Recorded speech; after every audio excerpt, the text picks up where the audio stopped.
우리가 서로 사랑하자. 요한일서 4장 7절로 11절 말씀. 사랑하는 자들아, 우리가 서로 사랑하자. 사랑은 하나님께 속한 것이니 사랑하는 자마다 하나님으로부터 나서 하나님을 알고, 사랑하지 아니하는 자는 하나님을 알지 못하나니 이는 하나님은 사랑이심이라. 하나님의 사랑이 우리에게 이렇게 나타난 바 되었으니, 하나님이 자기의 독생자를 세상에 보내심은 그로 말미암아 우리를 살리려 하심이라.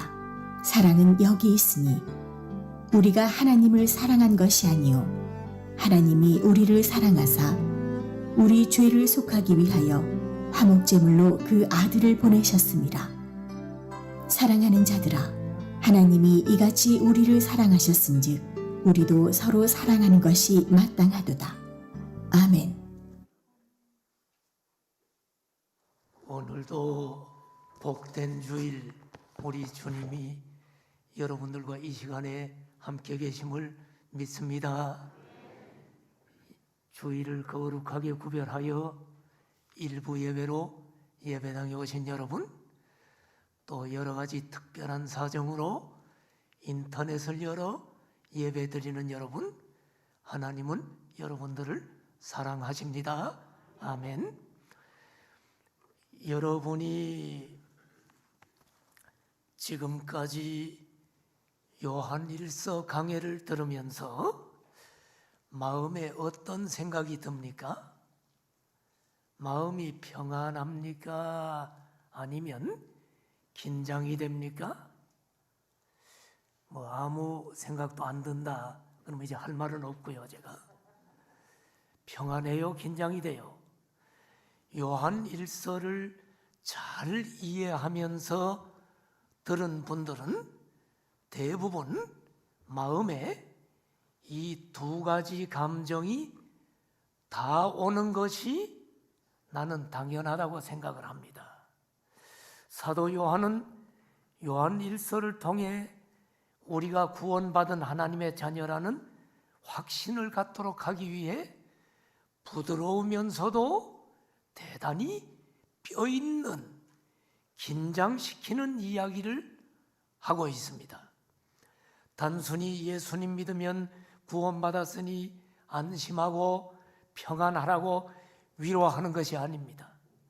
구원받은 참 성도에게는 세 가지가 나타나게 되어 있다고 계속 강조하므로 구원의 확신을 가짐과 동시에 우리가 변화되도록 촉구하고 있습니다.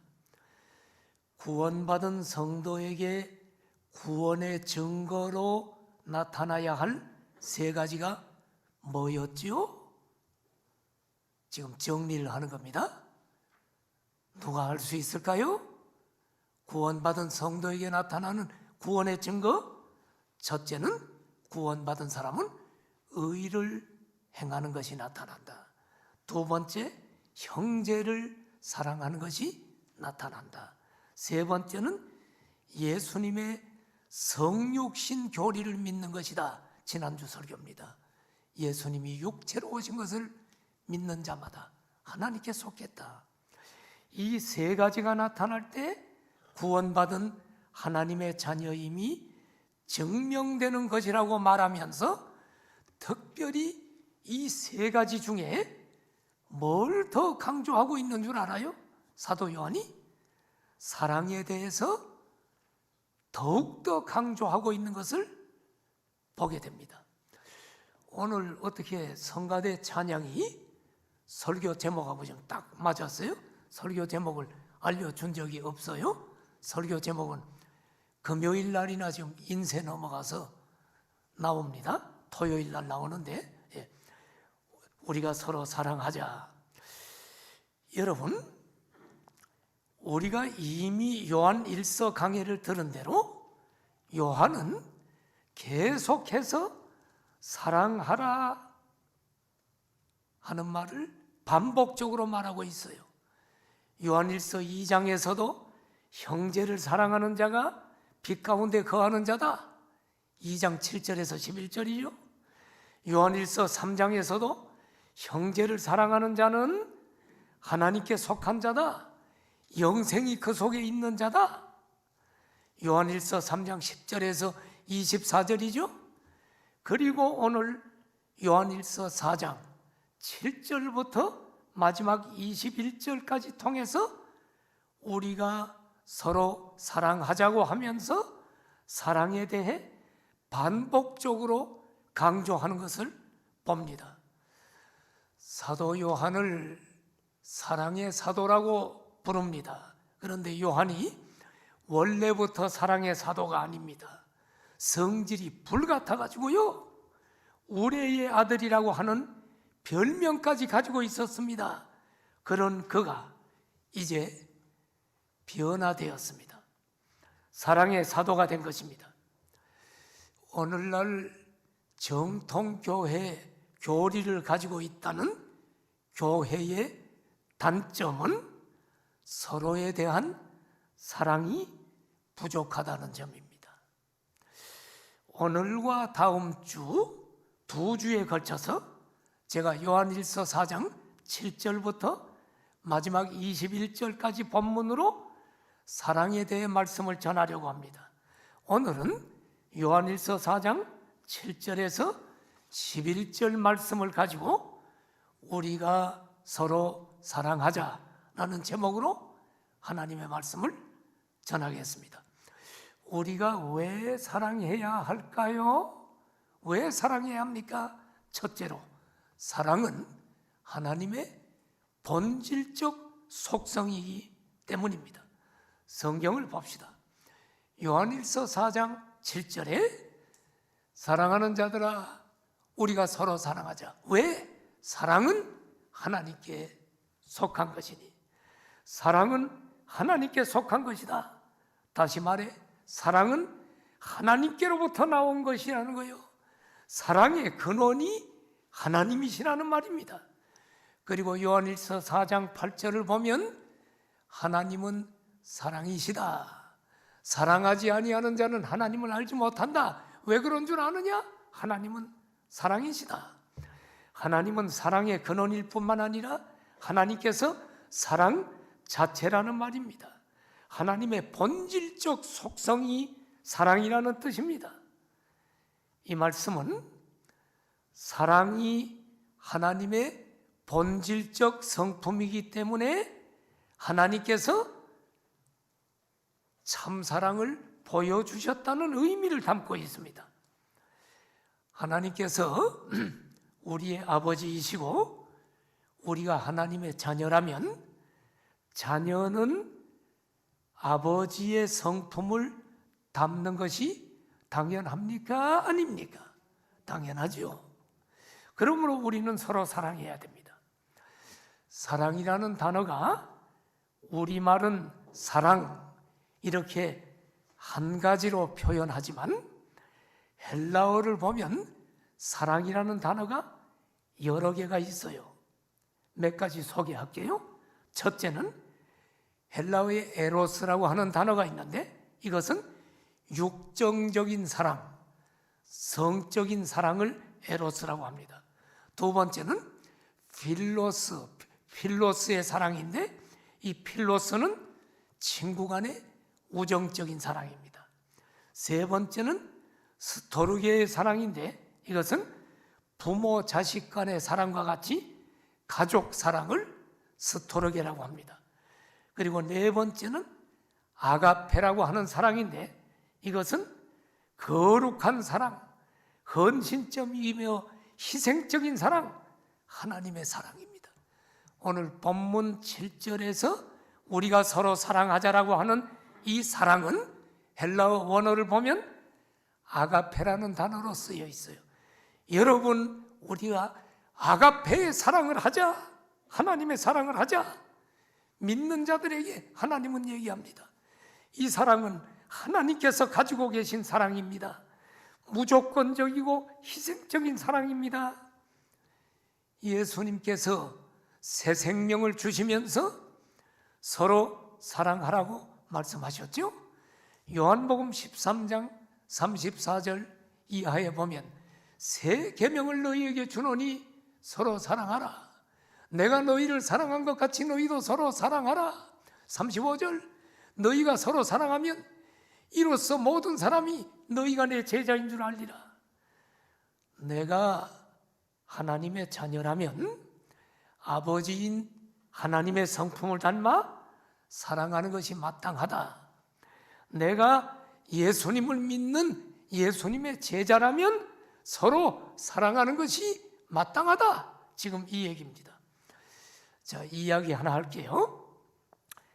타이타닉호 침몰 사건을 아십니까? 영화로도 상영돼서 많은 사람들에게 감동과 깨달음을 준 사건입니다. 1912년, 지금으로부터 정확하게 110년 전 4월 14일 밤 11시 50분경 당시 전 세계에서 가장 큰 초호화 여객선이었던 타이타닉호가 빙산과 충돌하여 물속에 가라앉게 된 사건입니다. 타이타닉호는 승객과 선원 등 2200여 명을 태우고 영국 사우샘프턴을 출발해 미국 뉴욕으로 항해를 하던 중에 2200여 명 중 1500명이 넘는 승객들과 승무원들이 물에 빠져 죽은 사건입니다. 이 배에는 수많은 서민들과 함께 국제적인 명사들, 거부들도 타고 있었습니다. 타이타닉호가 침몰할 때 참 아름다운 이야기가 많은데 그중 하나를 소개하겠습니다. 배가 침몰합니다. 그때 각기 자기 생명을 살리기에 바쁜 그때 바이올리니스트 월리스 하틀리가 이끄는 8인조 밴드가 타이타닉호가 침몰하는 마지막 순간까지 연주를 하면서 승객들의 마음을 격려했습니다. 그리고 그들의 구명정에 타는 것을 도왔습니다.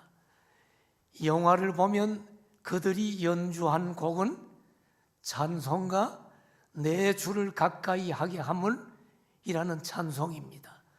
8인조 밴드 중에 생존자는 한 사람도 없었지만 악단원 중에 유일하게 하틀리만 시신을 수습할 수 있었습니다. 왜 그랬냐면 그가 마지막까지 놓지 않았던 바이올린이 담긴 케이스에 몸이 묶여 있었던 덕에 시신이 물 위에 떠오르게 된 것입니다.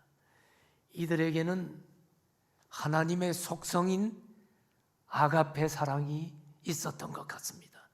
그래서 마지막까지 승객들이 구명정을 탈 수 있도록 피신을 도우면서 자신들은 물속에 잠기게 되었던 것입니다. 여러분, 왜 사랑해야 합니까? 사랑은 우리가 부르는 하나님 아버지, 아버지이신 하나님의 본질적인 속성이기 때문입니다. 성산의 가족 여러분, 우리가 서로 사랑합시다. 왜 사랑해야 하는가? 두 번째, 사랑은 거듭남의 증거이기 때문이라고 오늘 성경은 이야기합니다. 요한일서 4장 7절, 8절을 보십시오. 사랑하는 자마다 하나님으로부터 나서 하나님을 안다. 8절, 사랑하지 아니하는 자는 하나님을 알지 못한다 라고 성경은 이야기합니다. 사랑이 하나님의 본질적 속성이므로 하나님으로부터 난 사람은 사랑하게 되어 있다. 하나님으로부터 난 사람, 즉 거듭난 사람은 하나님을 안다. 그러므로 형제를 사랑하는 자는 그 사람이 거듭난 하나님의 자녀라는 증거가 되는 것입니다. 하나님으로부터 난 자들만이 사랑을 합니다. 그래서 여러분, 4장 7절에 사랑하는 자마다 하나님으로부터 난 자요 하나님을 안다라고 말하고, 8절에 사랑하지 아니하는 자는 하나님을 알지 못한다라고 말하고 있는 것입니다. 동의하십니까 여러분? 그런데 여기서 주의할 것이 하나 있는데, 주의할 것은 예수님을 믿든지 안 믿든지 관계없이 사랑을 보여주는 사람은 누구나 하나님의 자녀라고 결론 짓는 것은 잘못된 것이라는 사실입니다. 예수님 믿지 않고 거듭나지 않은 사람들 가운데도 놀라운 사랑, 놀라운 인류애를 보여주는 사람들이 종종 있습니다. 그러므로 여러분, 우리가 예수님을 믿지 않으면서 사랑만 하면 구원받고 하나님의 자녀가 되는 것이라고 생각하면 안 돼요. 이 본문은 그 얘기가 아닙니다. 오늘 본문은 우리가 정말 예수님을 믿고 하나님의 자녀로 태어났다면 마땅히 하나님에게 있는 이 사랑이 우리에게도 나타나야 하나님의 자녀라는 확실한 증거라는 사실을 강조하고 있는 것입니다. 우리가 교회에서 구원의 확신만을 하고 구원의 확신을 줘요. 편의상 말씀 가지고 합니다마는 많은 사람들이 그 말씀을 가지고 해도 잘 마음에 부딪히지 않아서 확신이 없어요 이렇게 얘기하는 사람이 있어. 왜 그런 줄 알아요? 지금 그 사람들이 이 사랑이 실천되면 확신이 있어요 얘기할 텐데 아직 그런 경험이 없기 때문에 그런 이야기를 할 수가 있다는 것입니다. 여러분, 거듭난 성도는 사랑이신 아버지를 닮아서 사랑의 사람으로 변하게 되는 것입니다. 예수님을 통해 예수님의 생명을 받은 그의 안에 성령 하나님이 내주하는 사람이 어떻게 사랑하지 않을 수가 있습니까? 하나님의 사랑에 의해 구원받은 사람은 반드시 사랑하게 되어 있습니다. 그러나 구원을 받았다고 해서 모두가 완전하게 목숨 바쳐 사랑하는 건 아니에요. 그렇게 안 하면 지옥 간다는 얘기가 아니에요. 예. 구원받은 성도에게 나타나는 사랑은 그 사람의 성화의 정도에 따라서 사람마다 달라요. 그러나 거듭난 성도는 반드시 사랑이 나타나게 되어 있다. 이 형제의 사랑이 거듭남의 증거다. 그래서 여러분, 사도 요한은 요한 1서를 믿는 성도들에게 쓰면서 우리가 서로 사랑하자라고 권면하고 있는 것입니다. 자, 이야기 하나 할게요. 어느 교회에서 있었던 이야기입니다. 목사님이 교회를 개척한 후에 성도들을 지극정성으로 잘 돌보다 보니 교회가 막 성장이 됐어요. 교회가 점점 건강한 교회로 성장합니다. 성도들도 목사님을 존경하고 마음 깊이 사랑하고 잘 따라 주었습니다. 그런데 그 목사님에게는 청년 때부터 원치 않는 지병이 있었는데 그 병은 희귀병 중에 하나인 백혈병이었습니다.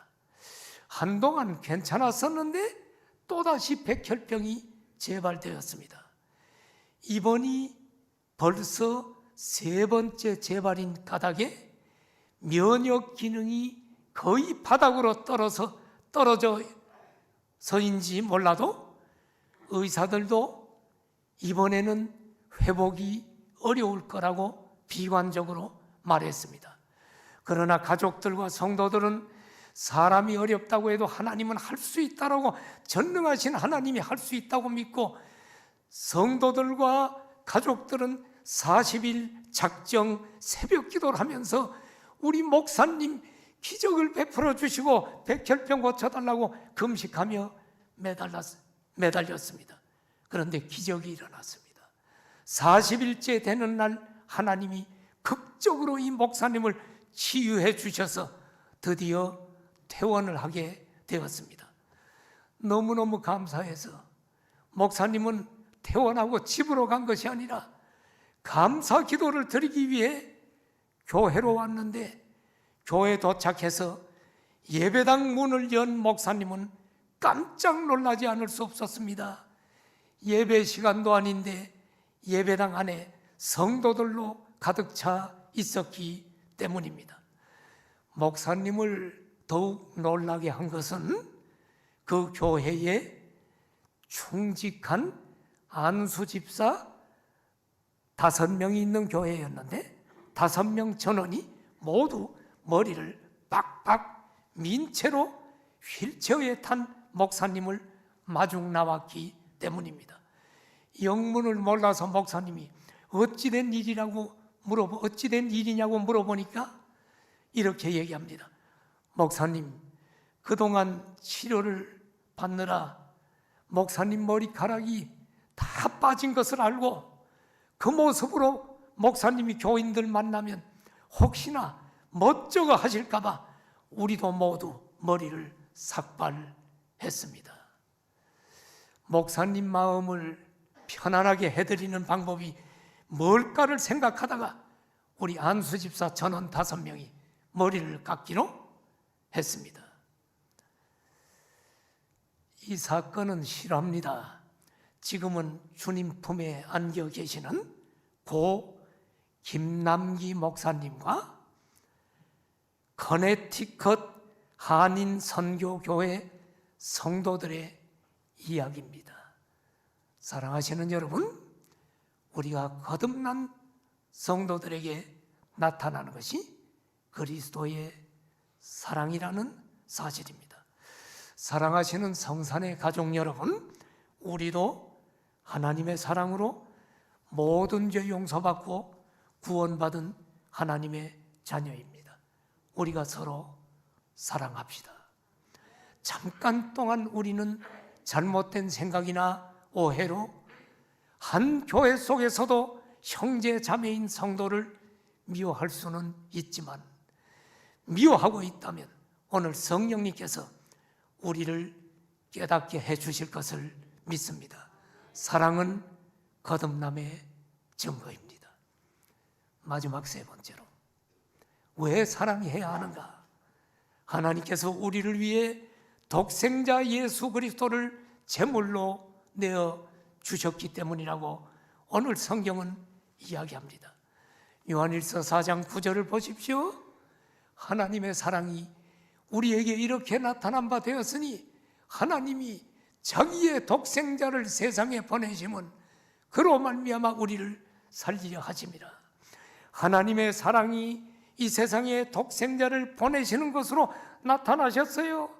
그런데 왜 보내셨어요? 9절 끝에 보니까 우리를 살리시려고 보내셨다. 우리 모든 인간은 죄 때문에 하나님과 분리되어 영적으로 죽은 존재입니다. 그래서 이 땅에 태어난 모든 인간에게 죄값으로 육체적인 죽음이 다가왔고, 죽은 후에는 심판을 받아 그 영혼이 영원한 지옥 형벌을 받게 되는 것이 모든 인간들의 실존입니다. 그런데 우리를 살리려고 하나님의 독생자 예수 그리스도께서 인간의 몸으로 이 땅에 오셔서 요한일서 4장 10절을 보면 바로 우리를 사랑하셔서 우리 죄를 속하기 위하여 십자가의 화목제물로 예수님이 죽으시도록 하나님은 우리에게 하나밖에 없는 독생자 예수를 이 땅에 보내주셨다. 이렇게 우리를 사랑하셨다라고 성경은 이야기합니다. 이 사랑을 기록한 성경의 요절이 요한복음 3장 16절이죠. 다 같이 한번 다 암송하는 구절 아닙니까? 시작. 하나님이 세상을 이처럼 사랑하사 독생자를 주셨으니 이는 그를 믿는 자마다 멸망하지 않고 영생을 얻게 하려 하심이라. 언제 들어도 여러분 우리 마음을 벅차게 하는 감동적인 말씀 아닙니까? 하나님이 우리를 사랑해서 여러분 인간의 몸으로 이 땅에 오셔서 십자가에 예수님을 내어주심으로 믿는 우리에게 영생을 주셨다. 독생자 예수 그리스도를 십자가에 제물로 내어주신 것은 예수님 믿는 자들에게 영생 얻게 하심이라고 성경은 말합니다. 이렇게 독생자 예수 그리스도를 제물로 내어주신 하나님의 사랑을 받은 성도들이 어찌 형제를 사랑할 수 없을까요? 형제를 사랑하는 것이 마땅합니다. 그래서 요한일서 4장 11절에 여러분 사랑하는 자들아 하나님이 이같이 우리를 사랑하셨은즉 우리도 서로 사랑하는 것이 마땅하도다. 서로 사랑하라는 것이 예수님께서 우리에게 주신 새 계명입니다. 오늘 우리는 요한 1서를 통해 반복되는 형제 사랑의 메시지를 들으면서 우리 공항성상교회가 사랑이 넘치는 교회가 되어지기를 간절히 축원합니다. 마지막으로 독생자 예수 그리스도까지 내어주신 하나님의 사랑으로 자신의 목숨까지 내어준 한 사람 이야기를 함으로 말씀을 마치려고 합니다. 타이타닉호 침몰 때 있었던 감동적인 이야기 중에 하나입니다. 그 한 사람은 존 하퍼 목사라고 하는 분입니다. 존 하퍼 목사는 자신이 죽는 순간까지 잃어버린 영혼을 구원하려고 최선을 다하다가 자신은 물에 잠겨 숨졌습니다. 하퍼는 당시 영국 런던의 월월스 로우드 침례교회 담임 목사였습니다. 그는 미국 시카고에 있는 유명한 D.L. 무디가 설립한 무디 교회의 부흥 집회 강사로 초청받아 집회를 인도하기 위해 6살 난 딸과 여동생과 함께 미국으로 가려고 타이타닉호에 올랐습니다. 배가 침몰할 때 구명정은 승객을 구조하기에는 턱없이 부족했습니다. 하퍼 목사는 다행히 6살 난 딸의 유일한 보호자 자격으로 여동생과 함께 구명정에 탑승할 수가 있었습니다. 하지만 가라앉는 타이타닉호를 보면서 거기서 흘러나오는 끔찍한 비명을 들으면서 모른 척 할 수 없었던 이 하퍼 목사님은 딸과 여동생을 구명정에 남겨둔 채 다시 타이타닉호에 올라왔습니다. 그는 승객들 사이를 돌아다니면서 죽음의 순간에 여러분 예수 믿고 구원받으셔야 됩니다. 지금이라도 예수님 믿고 구원받으십시오. 정신없이 외쳤습니다. 한 사람이 그가 전하는 복음을 거절했을 때 그는 자신의 구명조끼를 그에게 벗어주면서 나보다는 당신에게 이것이 더 필요합니다. 예수 믿고 구원받으십시오 라고 말했습니다. 배가 침몰한 뒤에도 하퍼 목사는 가능한 많은 사람들 사이를 헤엄쳐 다니면서 그들에게 예수님을 영접했나요? 예수님 영접해야 된다라고 간청했습니다. 하퍼 목사는 좁은 널빤지 하나를 의지하여 무리를 표류하다가 자기하고 똑같이 좁은 널빤지 의지하고 표류 중인 젊은이를 만나서 젊은이 당신 예수 믿습니까? 라고 묻고는 주 예수를 믿으시오. 그리하면 당신이 구원을 받을 것입니다 하고는 자신의 널빤지를 젊은이에게 내어주고 하퍼 목사는 물속으로 사라졌다고 합니다. 이때 하퍼 목사의 나이는 39살. 하퍼 목사가 내어준 널빤지를 받은 이 사람은 널빤지를 의지하고 있다가 나중에 되돌아온 구명보트에 의해 목숨을 건졌습니다. 4년이 지난 어느 날 자신이 겪은 이야기를 온타리오 교회에서 눈물을 흘리며 간증했습니다. 나는 존 하퍼 목사로 인해 구원받은 마지막 회심자입니다. 사랑하시는 여러분, 독생자 예수 그리스도까지 내어주시고 우리를 구원하신 하나님의 사랑을 참으로 받은 자는 그 사랑을 형제에게 흘려 보내야 합니다. 우리가 서로 사랑합시다. 기도하겠습니다.